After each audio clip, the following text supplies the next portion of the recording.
super into the like eighth note subdivisions. Dum dum dum. Bum. It's just that first one. Bum bum ba beep bum. Dum da bum bum ba beep ba ba.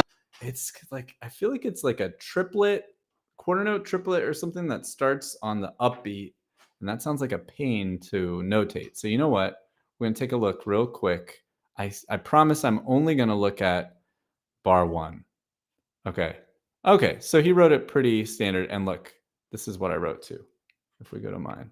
Wait, you guys can't see it. That's okay. You don't need to see it. You don't need to see it.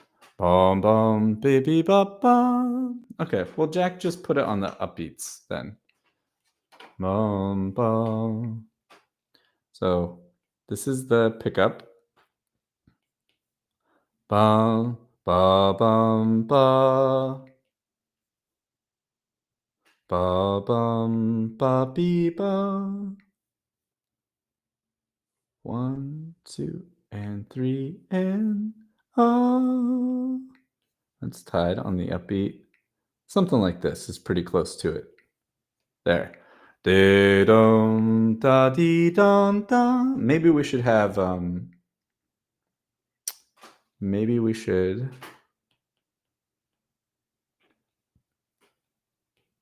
tie this, because the style of the song is there's not really, with that beautiful expressive violin, there's not a whole lot of space and gaps. Oh dee da be da da za yi do do do dum. Schmaltzy a little bit, you might say. Okay. And then we have like sort of a variation on it. So let's see where he puts the, finish your thought, Dallas. Where does he put the pickup? Because this phrase repeats twice, right? Dum dum ba dee ba ba ba dee dee dee dee dum, and then it happens again. Ba dum ba dee ba ba ba dee dee dee dee, or something. It changes. Da dum da. I hear that on beat 4, so that's nice and easy. No dum. Dee do do dee do do do do. Let's see.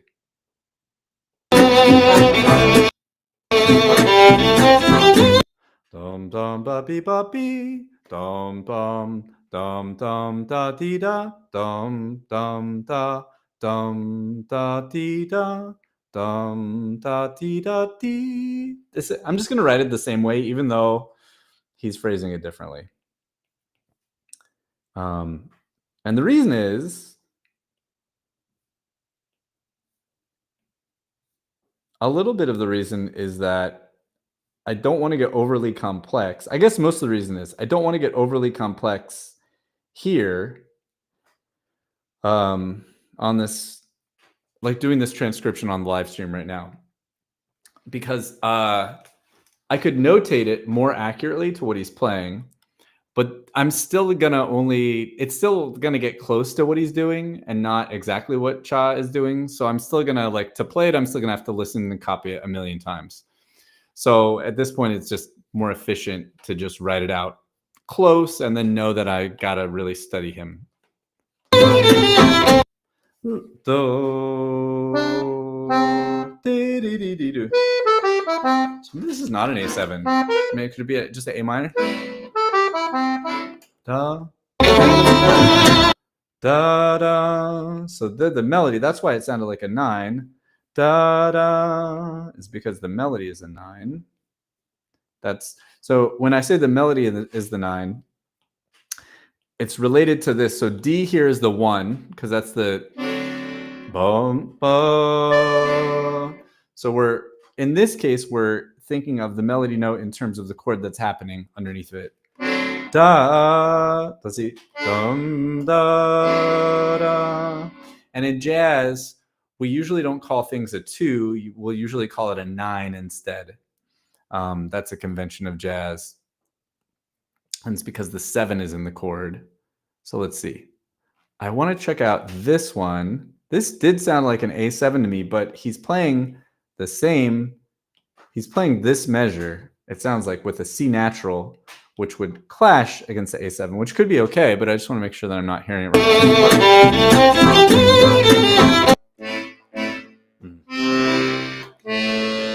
So that, let me slow that down and hear the quality. It does sound like an A in the bass, but what's the quality means like what kind of chord is it? Is it major, minor, dominant, you know, and all of the various shades of those.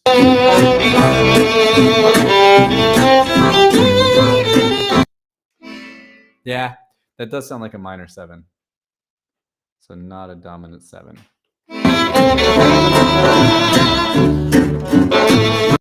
Ba, do, dum, ba. So that's back to the A. Dum, da da da. 1, 2, 3. So this would be down here. I think that's where it is on the 3rd beat, but I'm going to listen again.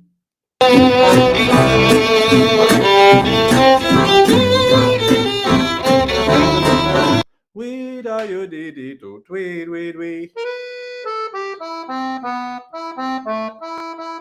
We da do dee dee do. We da do dee.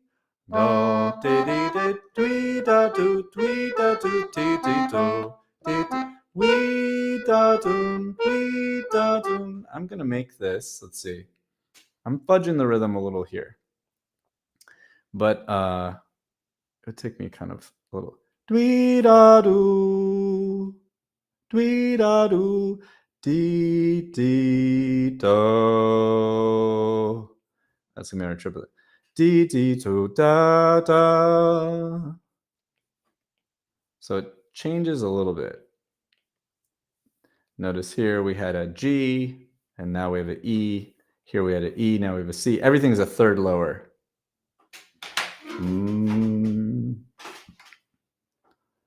Play what I have so far. That sounded not good.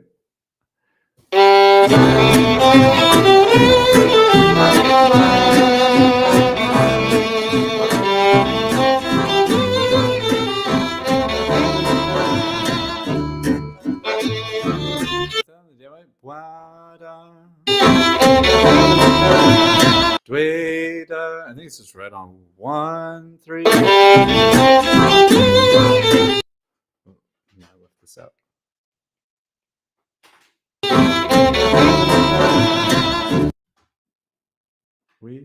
So this is actually not that. It's just a da da in the violin at least. Da da. Da, dee. So more opportunities to kind of sing it first. Da, dee. Da, dee, da, dee, da, da. Da. So that's the 6. Da, da is the 2. Da, dee, da, dee, da, da. To me, it sounds like he's going up like a D minor 9 arpeggio. I don't know until I actually try it, but A, D, F, A, C, E. Boom, boom. And so my ears are right now. Let me just see if like that is what Tcha is doing. So I'm going to take it back a little bit. And the slowing this down. So on a YouTube video, you guys probably know this, but you can hit the gear icon and then go to playback speed. And so I just took the playback speed to 0.75. It goes in increments of like 0.5. So you can do like, if you drag the slider, you can get 0.7, 0.75. You know, you can get real fast and real slow with it. But 0.75 is working. So.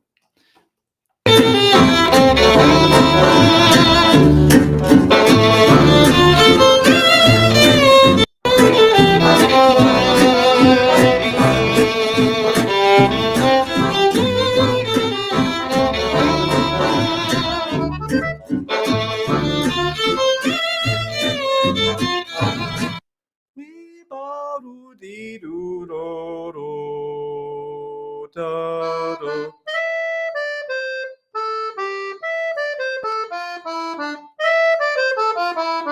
Okay, well, so let's get the rhythm for that. Do fa fum fa fum fum fa fum fum fa fi fa fa.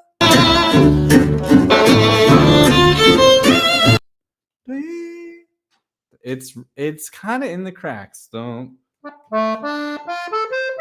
I'm gonna say that E happens like approaching that. We fa fi do do do do. Be ba be dee do be da dee dee do do do. Let's see. Do do do do. Let's see.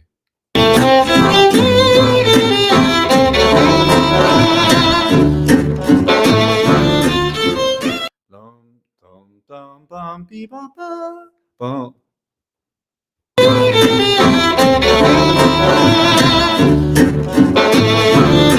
So that's actually on the upbeat. That A.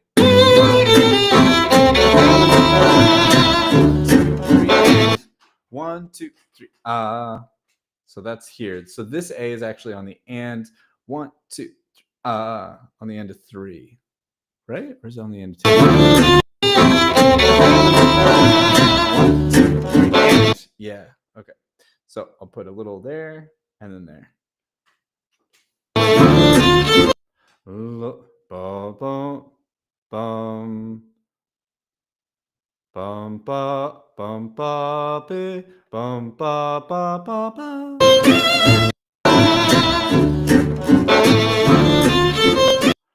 Low da da da dee da wee. Ding dong.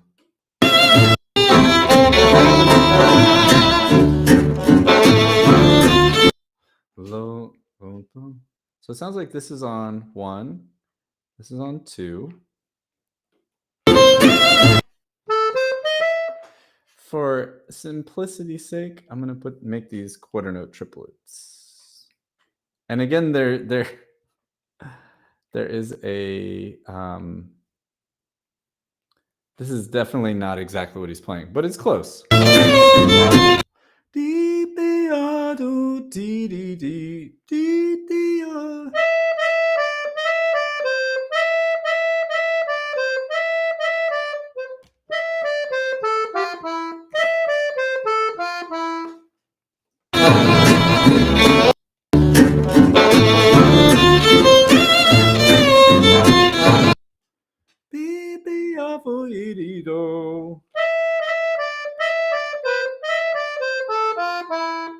Yeah. Okay. So I think this is like.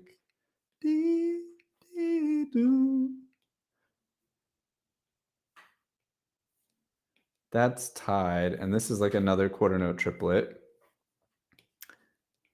The beauty, I mean, in this melody is I mean, it's a beautiful melody, but it's in his vibrato and his just rhythmic interpretation. It's a little bit like Louis Armstrong, in the sense of like it's so expressive, but it's also so in the cracks and kind of impossible to notate exactly. Dang, do, do, 1, 2, 3, 4, 1. So I hear that as a A on beat 4, and then bum. So let's just alter this.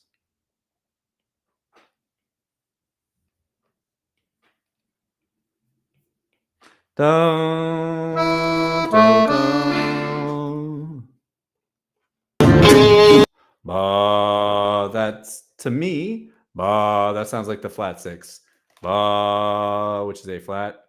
Ba, yes. All right.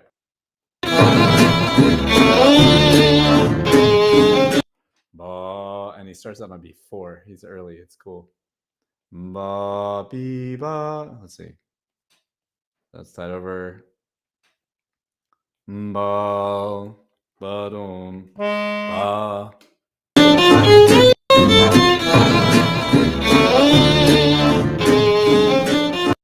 La be ba ba ba ba ba ba ba. And that's an arpeggio of a F minor 6. Ba di da da. Ba.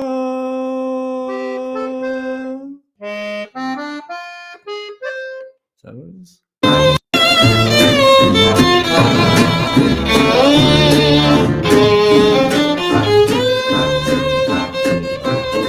Oh, dee da be ba ba. Oh, dee da be da ba.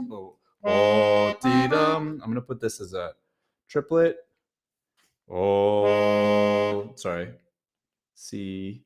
It's gonna go up this F minor 6 arpeggio thing.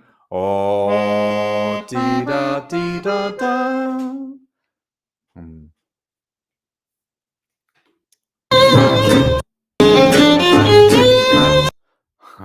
His timing.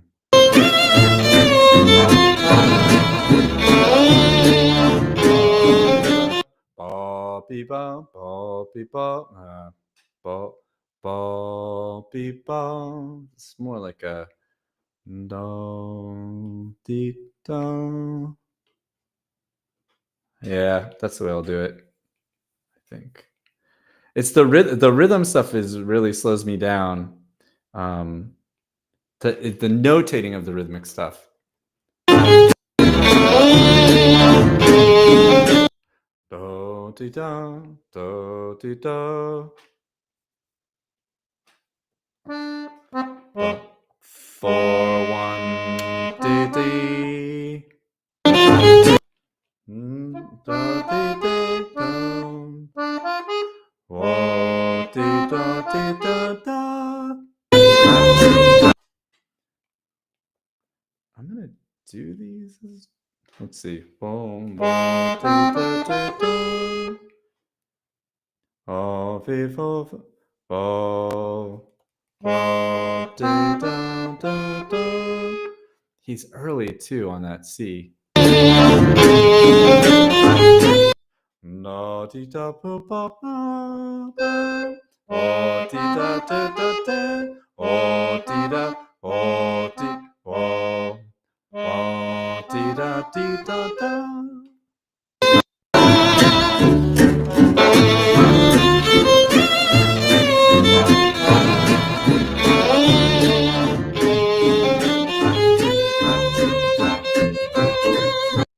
La da ba di da. Di da di da. Let's see.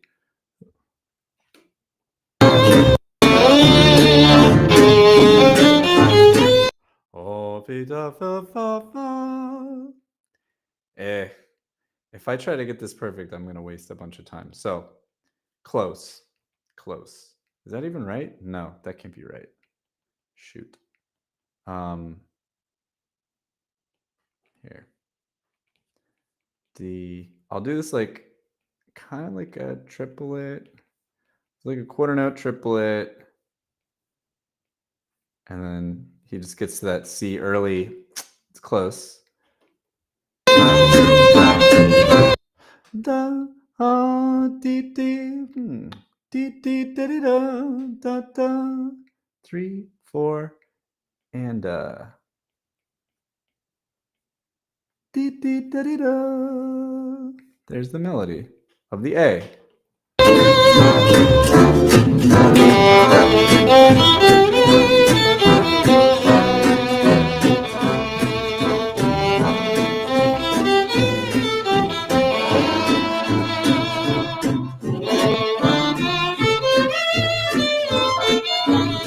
Oh, I didn't get that right.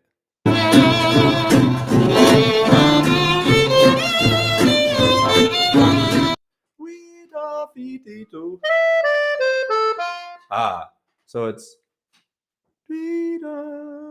D, D. There's like a D in there. D, D. I see. It's just variations.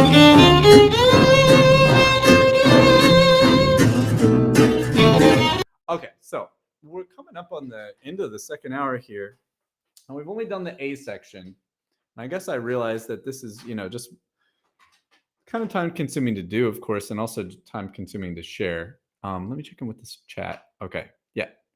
Nothing new in the chat, so that's good. I didn't miss anything. Let me talk about the B section now, since I got close, and I see that now doing this tune, I see that the challenge is really in the rhythmic interpretation. To make it have that magic sparkle, you got to kind of phrase it like Tcha, and that's very unique. It's different than I would phrase. Okay, so let's see. It's going to a minor key here, which is not an uncommon thing for the B to do. So I want to see if, without using my accordion, if I could just use my ears and figure out, it's going into a new tonal center. So the tonal center here was the key of C. And these chords are like all common chords in the key of C. It's not like bebop chord changes, but they're all, relatively common. They're all in the general chord family of C. Okay, so bum, bo. Let's see. Ba ba bum, do, da, do, do, do. So that sounds like, could that be do, da? That sounds, I'm trying to bounce. There's various ways I could do it. Right now, I'm trying to remember the sound of the melody note, which is C, and then the sound of like the tonality, the new tonality.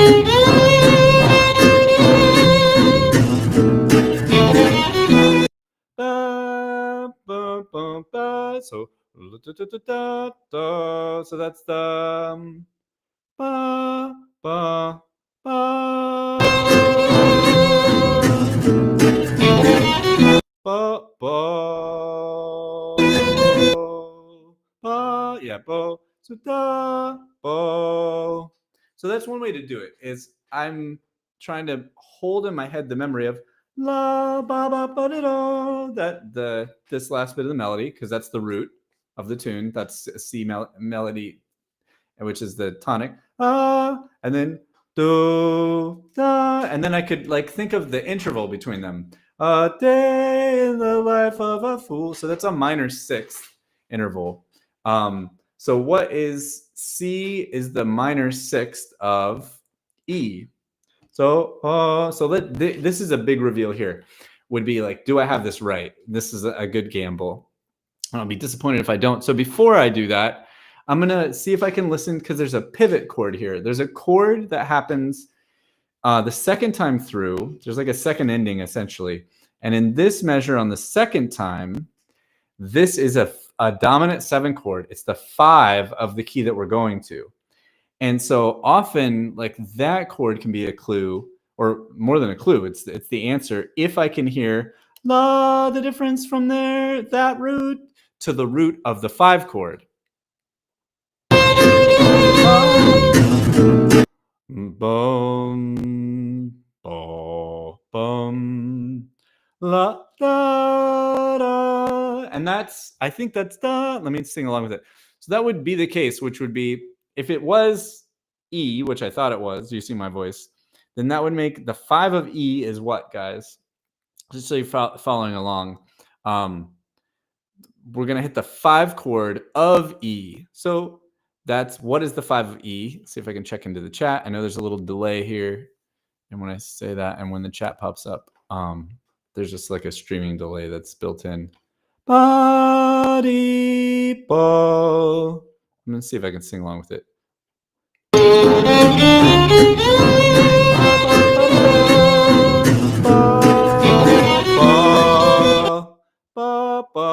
Okay, so let's try it now. I'll just do it left hand.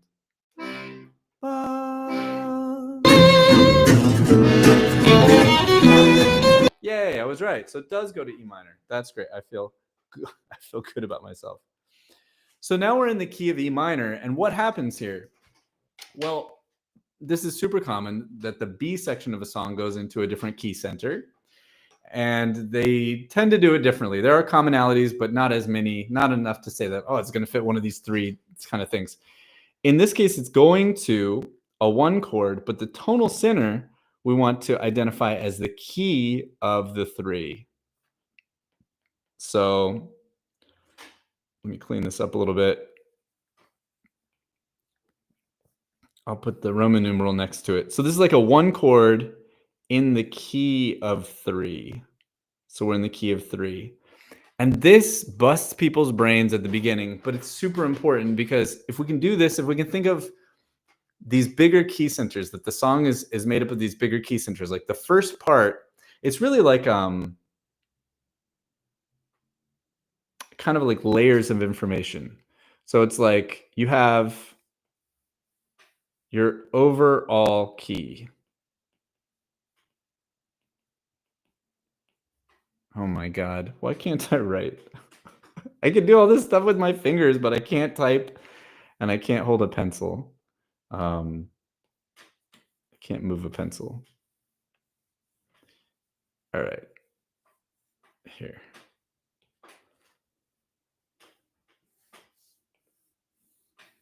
So you have the overall key.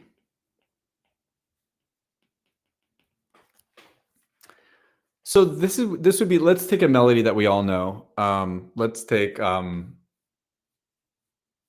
something obvious, something that let's say La Vie en Rose, right? And I was picking La Vie en Rose because the first chord is the same as the key of the song. Not every song is like that. Not every song starts with the 1 chord as the first chord of the song, but La Vie en Rose does. So La Vie en Rose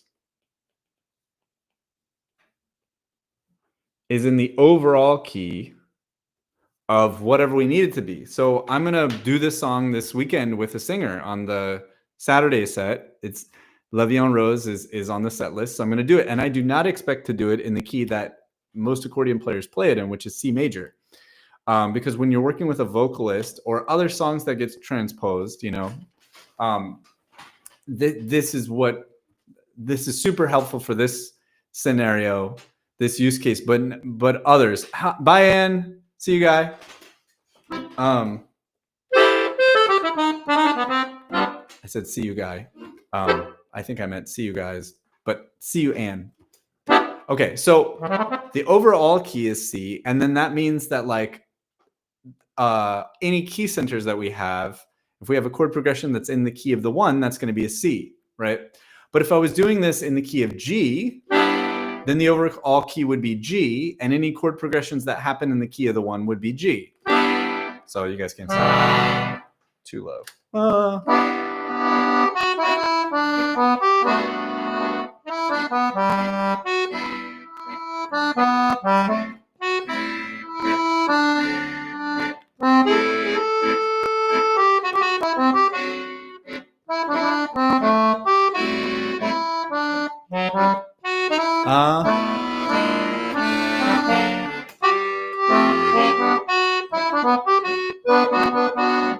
Okay, you don't need to hear me play La Vie en Rose.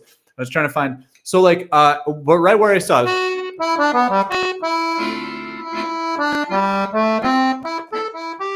So there, the chord goes to the 4. So we're in the key of the 4 for a moment, and it goes 4 major, da da dee da, to the 4 minor, do da da dee dum. And we call these in jazz. We have a name for it because it happens all the time in like bebop and post bop and stuff.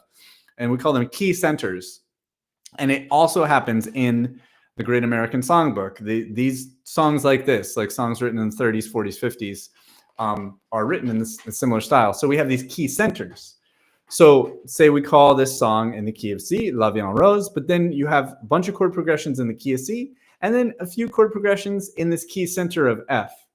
So there are, like in this song, essentially there's like 2 key centers. There's the key of the 1, and then there's the key of the 4. And when we're in that, we hear, like when we're here, let's see.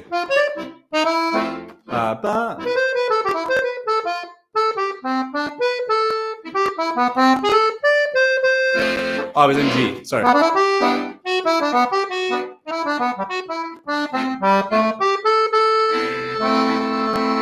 So now, because I'm like, I've added a 2-5-1 into the key of C major there.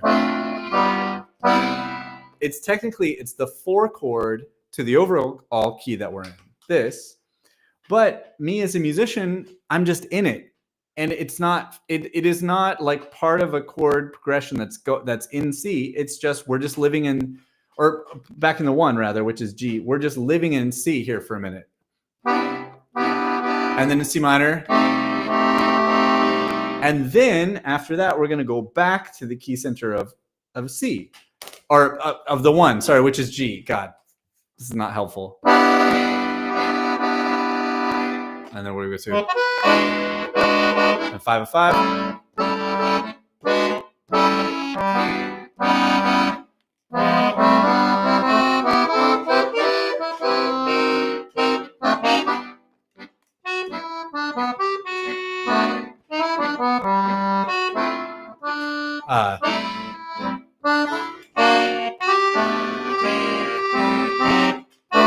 Okay, so these two different things, the overall key of the song and then the key centers that happen in this song.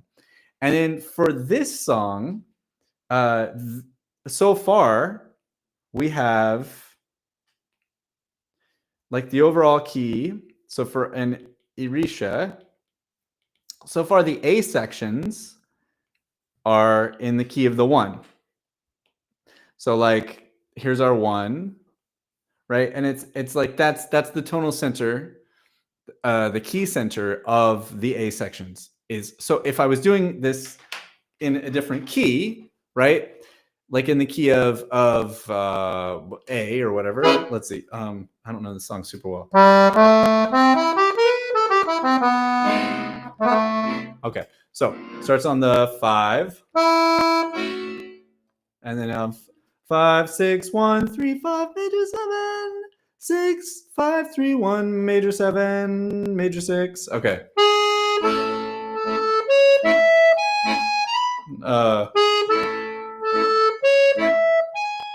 Something's wrong. Oh, because I'm not. I got to start on the 5.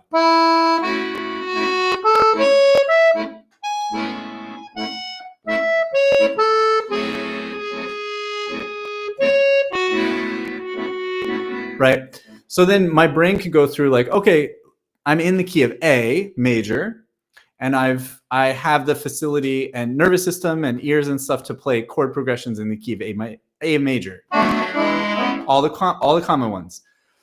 2-5-1, all the common jazz ones. that's what my chords course is going to be about, is all this kind of stuff. So then when we get to the B section, which this whole point of this, before I wrap up the end of the stream, is about talking about how important it is to think in Roman numerals, especially like this is a place where it really shines, is that we have 2 key centers here. So the key center for the B goes into the key of the 3. And when we need to transpose this, we could just say, okay, C is 1 and E is 3. That's why I'm naming it the key of the 3, because we always count up from C to D to E. So you're always going to count up your scale, whatever the tonality is that you're in. So, and we're going to see if the entire B section stays in the key of the 3 or if it's going to go back.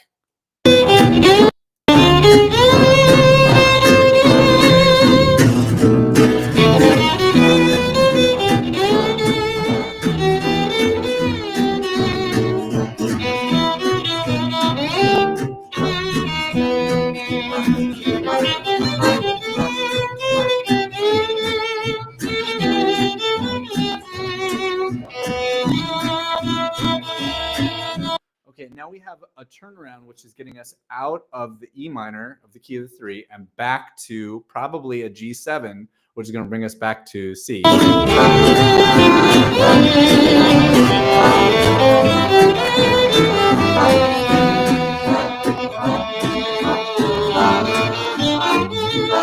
Okay, and now the last last A changes. It goes to the key of 4.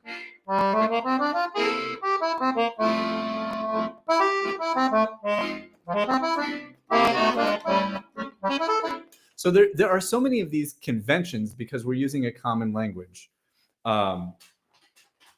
So, you know, it gives us a lot of predictability too, which is good. It's good. Okay, so just a little bit into the B section then.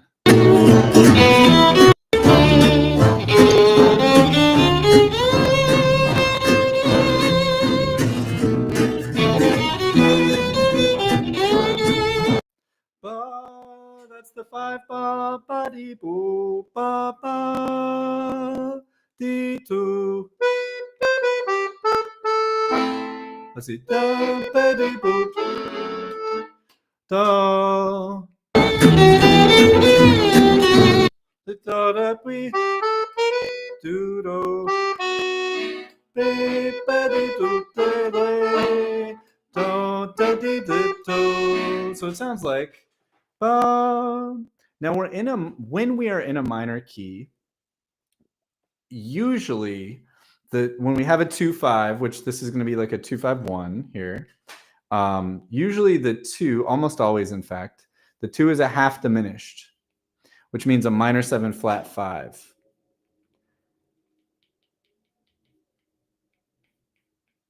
There. F sharp minor 7 flat 5 to B7. And I think it just goes to E minor again and then to B7. Let's see, E minor.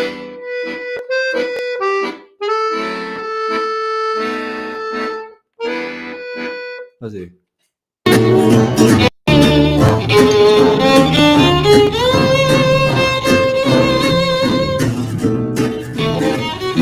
La di di ba ba bi do la do do ba. That's a cool run. I wish that I had room here for a second ending, because I would write that out. It's a diminished. Ba di di da da ba di do da di di do ba. Da ba di do. The rhythm's a little. It's more assertive. It's less like beautiful and like kind of romantic, and it's a little bit more assertive now in his phrasing. Da di di do da da ba oh di di do da.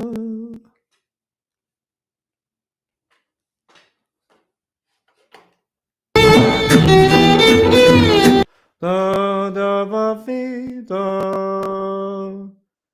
di da fa fu do.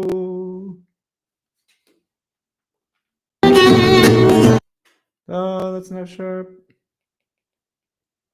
And I wouldn't put a key signature here. I wouldn't change the key signature.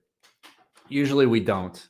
So if there are any accidentals, well, that's not really true though, actually. When I think of published music like Somewhere Beyond the Sea, da do do doom, that song, that moves to a bunch of different keys, and they actually do, on published music, they do change the key signature. So that being said, I'm not going to change the key signature here.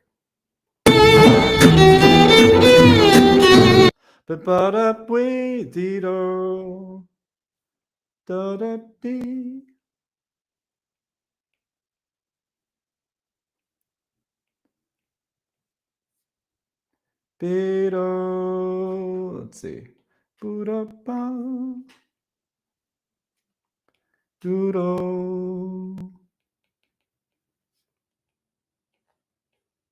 Seems like that.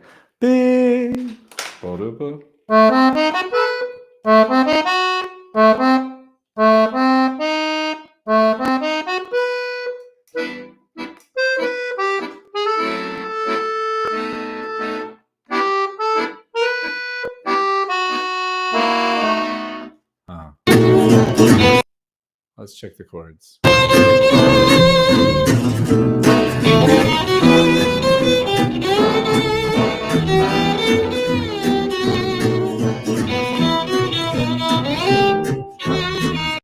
La de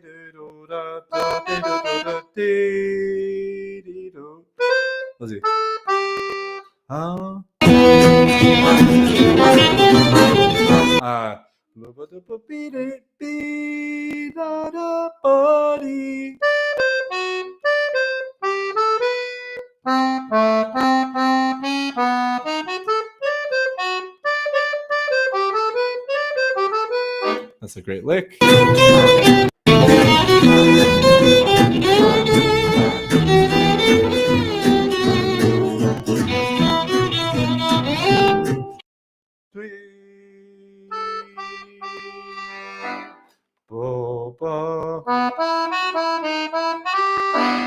Is that what that is?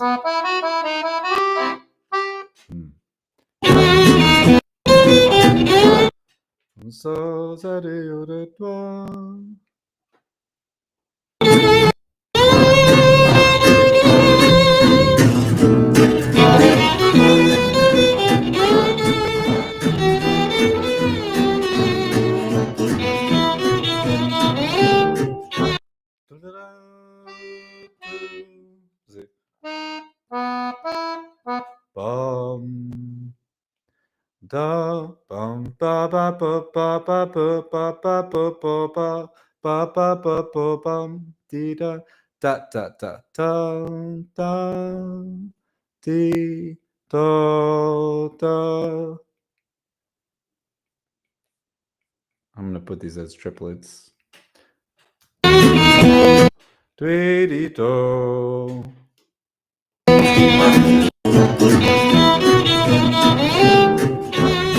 Tweet. What is that?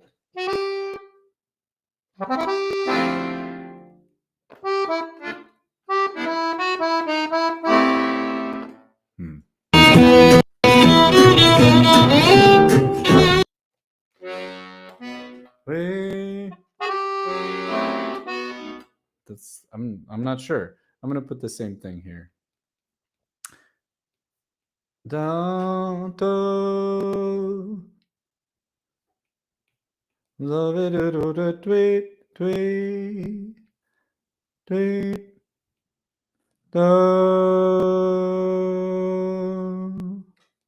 do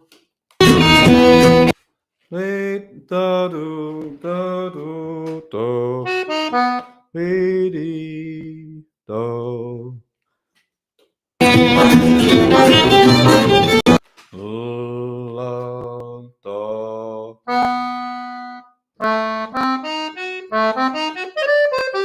Is that what it is? Let's see.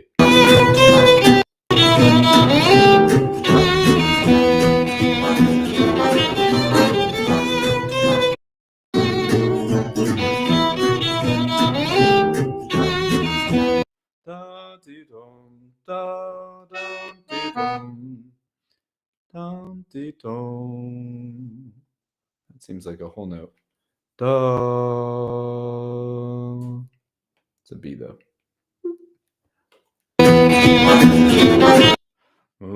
La da da.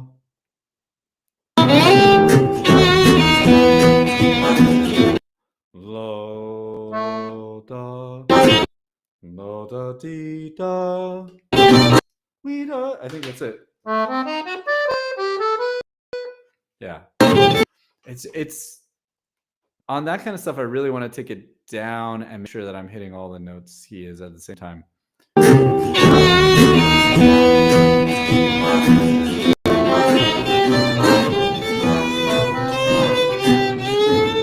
think it's a G.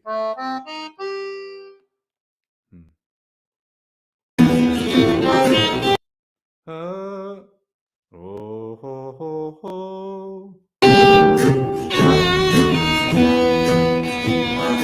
Down down.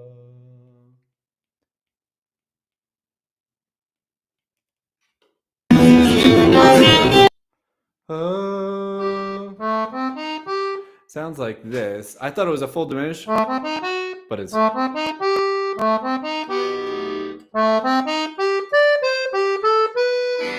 That's so cool.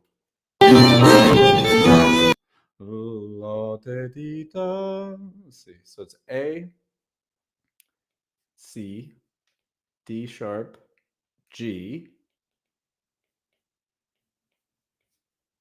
and then ba dee do do, ba dee do do.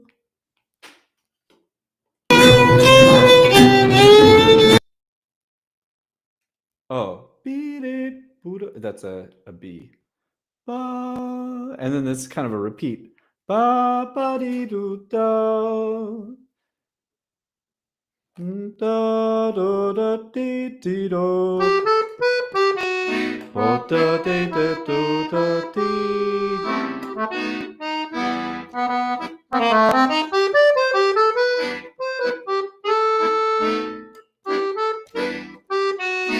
It's probably gonna change.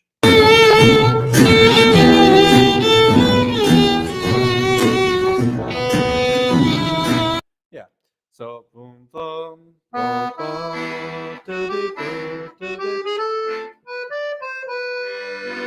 I'm making up a little melody thing there, but that would get us back to G7 here. Okay. So I think this is long enough to go, especially since it's Earth Day and I'm trying to get outside when this is done. So, okay, just to recap for everybody, start by sketching out the form of the song. So listening and your first job is like apprehending the big overall thing without an instrument. And I really suggest you guys do as much as you can without an instrument, and bring the instrument in bring an instrument in when you want to check yourself and when you just really don't know, you know. Let me mute this so I can unplug it. Okay. And Bertie Wooster is talking about how they think it would be so cool if they made a fake book with Roman numerals and chords. I agree. I wonder what that Nashville numbers system is all about. I've heard of it, but I don't really know. But yeah, I agree. I think that would be super cool. And it's always like just such a better memory retention way of notating things, to put the number, either the scale degree, like 1, 2, 3, 4, 5 of the scale, C, D, E, F, G, you know, or the Roman numeral for the chord symbol. Okay, so do a sketch of the form of the song. So like I did, where we had just A sections and B sections, and we knew, we studied enough to know that the A repeated, and then the B was different, and then the last A was similar to the first A, but a little different in the last 8 bars. And we knew how many measures long it was, right? And then the next thing that I did was I went ahead and tried to figure out the chords by ear first. And because I didn't know the key, and I don't want to know the key yet for me, I just put the red Roman numerals. And I was pretty close. You know, there's a couple that I didn't have right. That's cool. And then after that, then I wanted to check the chords. So I grabbed the accordion, and then I started, you know, I immediately figured out the key that it's in. So it's like, I know this is in a major key, and I know the first chord is the 1. But I don't know what key it is in. So as soon as I get to the instrument, then I can go like, oh, this is in the key of da-da-da. And that's where practicing your chord shapes, no matter what the genre is, if it's polka, if it's Irish, you know, music, if it's French musettes, or if it's jazz and swing, practicing your chord shapes and all that stuff, your language, the language of the chordal materials that are happening in the music that you, whatever the genres are that you're interested in, practicing those in 12 keys just opens up so much. It opens up your ears to hearing stuff, and then it opens up your ability to play in the keys. It's really just a matter of familiarity, you know. So then I had the accordion on, and then I just went with the melody. So I sang the melody some, but I mostly kind of just jumped right to kind of intuitively feeling it out. And then figuring out the notes, which is not too hard on this one. It's the rhythms that are really tricky to notate. And so I got close, but it's certainly not, you know, totally accurate. There is a chart on djangoandjune.com website that you can go to I'll link to that when I put this into the groups on the website. Yeah, so then I ended up doing that. And if I kept going, which this would be a cool one to learn for Django in June. So I'm going to try to learn this for the camp. I don't know that I'm going to teach it in the accordion classes, but it would be cool to be able to play it if people are playing it. I like it. And maybe Tcha will hear me and say, hey, you know my tune. That'd be cool. So yeah, this is the process, and it can be done. And then after this, then I would learn the song, which for me means like, you know, playing the melody, like listening to the melody and then playing it in my hands, you know, and then doing stuff on it. So practicing chords and, you know, whatever sort of vocabulary stuff I'm working on, and then transposing it up a half step, and then transposing that up a half step, and then another half step. And once I've gone through that cycle of 12 keys a few times, it's pretty thoroughly in my head, you know, and then work beyond that, beyond kind of like taking it through the 12 keys a few times, which might be a few days work or a week's worth of work. If it's a very challenging tune, like that's not quite in my head, it's kind of weird. Like, for example, this original music that I'm doing on Friday and Saturday, these original tunes by Michael Joseph Harris are weird. They are weird. And a lot of original music is. It's not so simple and clean. And there's like just weird things. And I'm not as familiar with it because it's not a standard. So I haven't heard it for many years in a row, you know. And the same thing for those. I will take those and transpose those also to different keys. And that's the process that really works for me for getting it very deeply. I was thinking about it even today, like why does that work so well? And it's something about hearing, because I think the thesis here of learning things is that we want,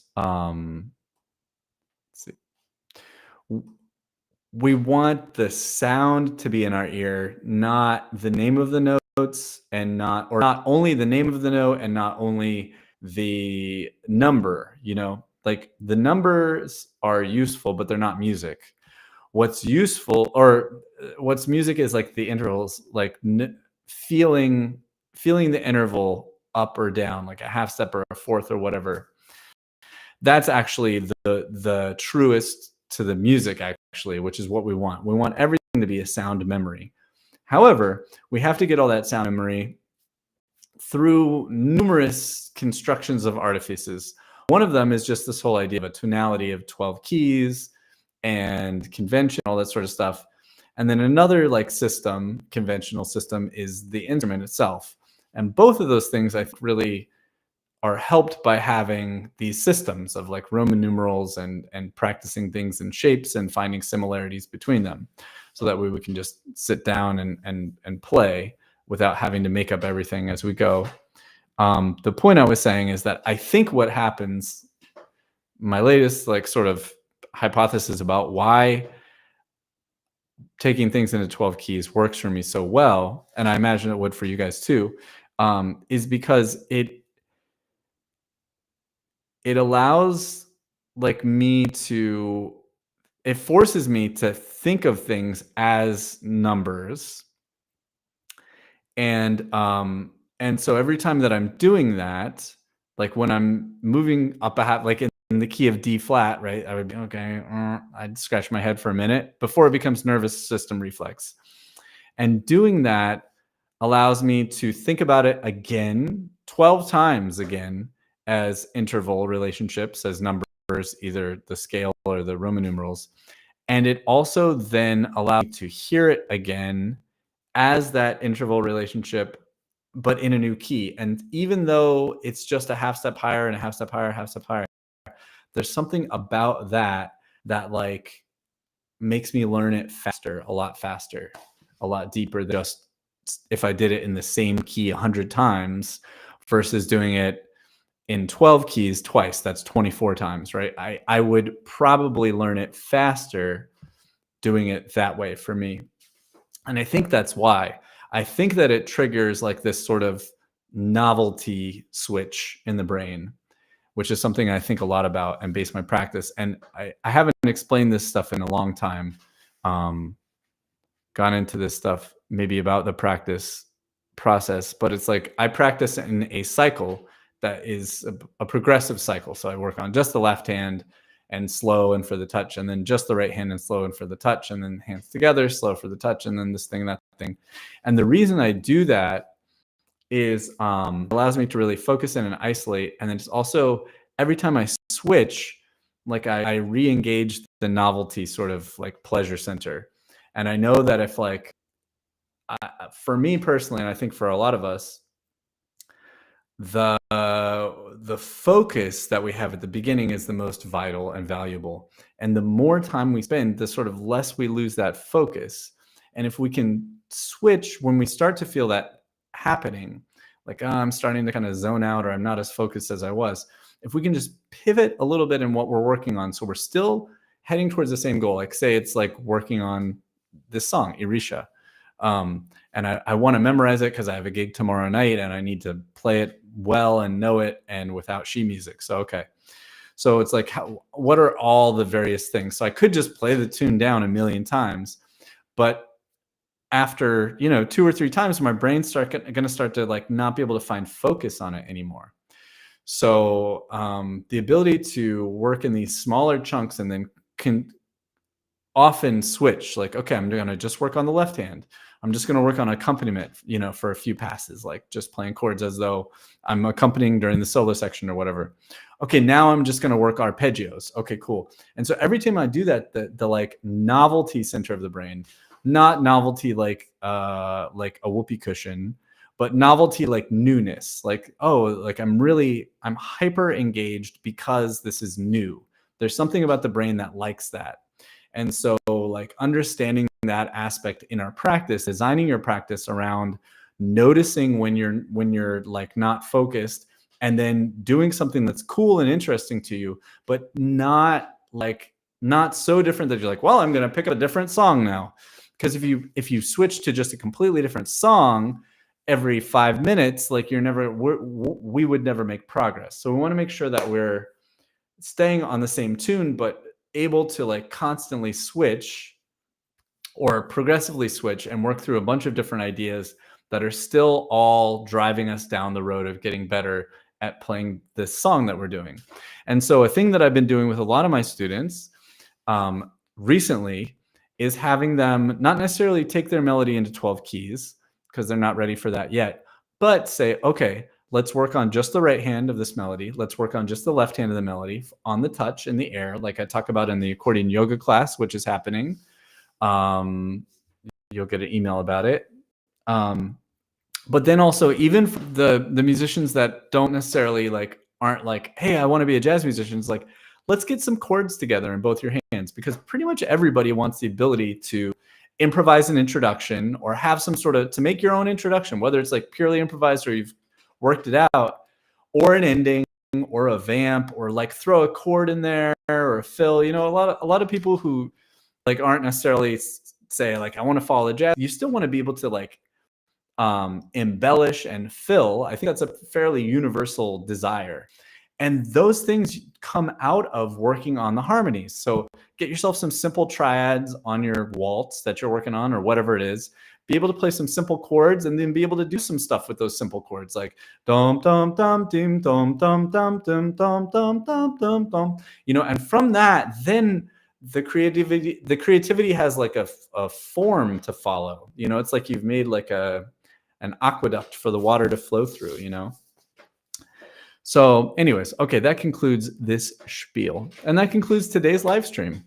Wonderful to see you guys. Thanks everybody that posted in the chat.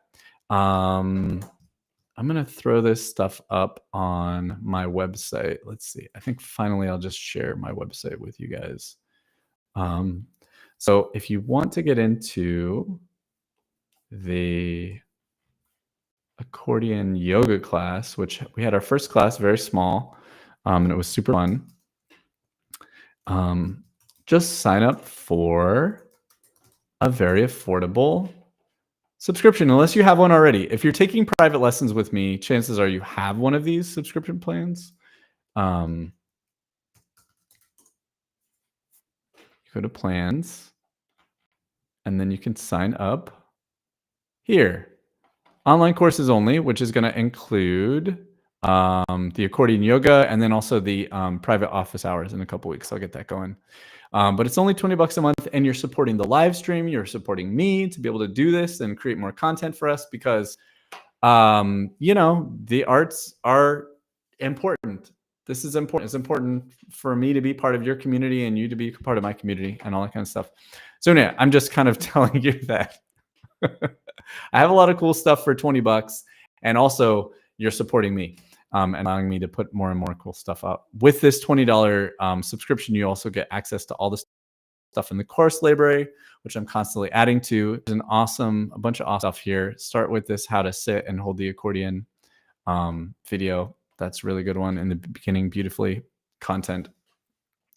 Anyway, where am I going to put this stuff up? So we're on the groups now. I'm still playing with these like names. So I think I'm going to condense just about everything into two